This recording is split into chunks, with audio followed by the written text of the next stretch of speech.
Olá, tudo bem? Nós estamos iniciando mais um vídeo falando sobre o livro A Essência do Novo Testamento. Hoje nós vamos tratar sobre o terceiro e o quarto capítulos. No capítulo 3, nós temos a história do intervalo entre o Antigo e o Novo Testamento.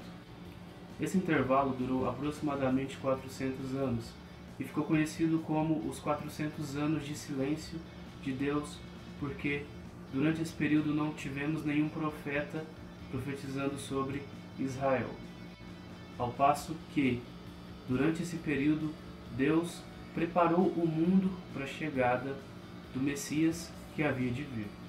Nabucodonosor, rei da Babilônia, imperador da Babilônia, ele, um pouco antes desses 400 anos de silêncio, raptou o povo judeu, destruiu Jerusalém, levou o povo judeu cativo para a Babilônia.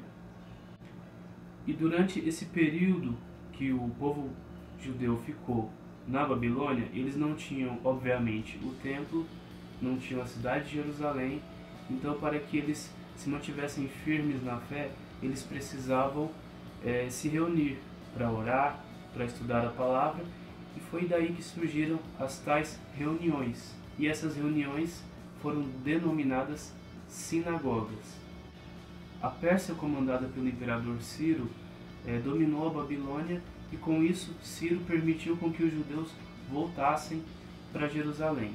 Mas nem todos voltaram. Alguns resolveram reconstruir as suas vidas fora de Jerusalém, fora de Israel, em outros lugares, em países vizinhos. Depois que o Império Persa caiu diante de Alexandre o Grande e seu Império Grego, os judeus passaram a ser oprimidos pelos gregos, porque a política de dominação do Império Grego era justamente a imposição da cultura grega. E eles fizeram isso com muito sucesso, porque séculos depois a língua grega era a língua mais falada, mais lida e mais escrita de todo o mundo antigo. Assim que o Império Grego cai para o Império Romano, os judeus voltam a ter uma certa liberdade religiosa. Quando Jesus veio, o mundo já estava preparado não só para receber Jesus, como também para receber a nova igreja que Jesus criaria.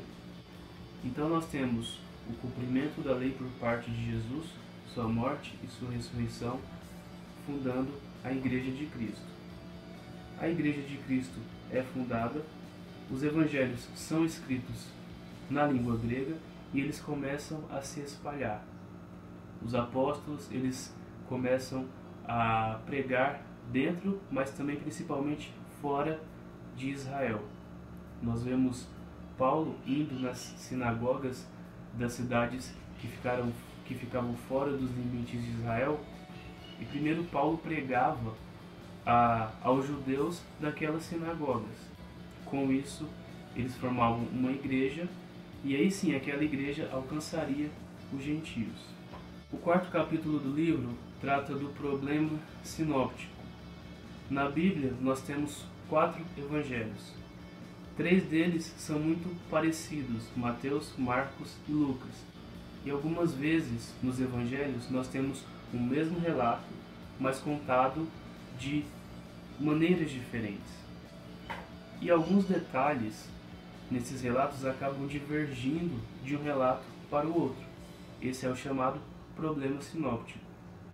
Mas antes de tudo é importante entender como Deus ensina o seu povo. Deus sempre estabeleceu repetições para que o seu povo pudesse aprender a palavra dele. Então, por exemplo, nós temos 2 relatos da criação do homem, nós temos mais de um livro que contam os feitos dos reis de Israel, nós temos 4 evangelhos que contam sobre o ministério de Jesus Cristo. Essa é a maneira como Deus trabalha, através da repetição. Então nós temos nos relatos de Jericó, Mateus dizendo que 2 cegos foram curados, enquanto Lucas e Marcos diziam que apenas um cego foi curado.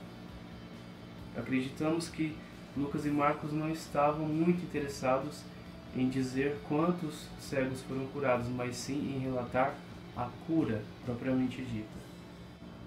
Então, esse foi o conteúdo dessa semana. Espero que vocês tenham gostado e quinta-feira nós temos mais. Vamos falar sobre o capítulo 5, Mateus, o reino dos céus. Falou? Até mais.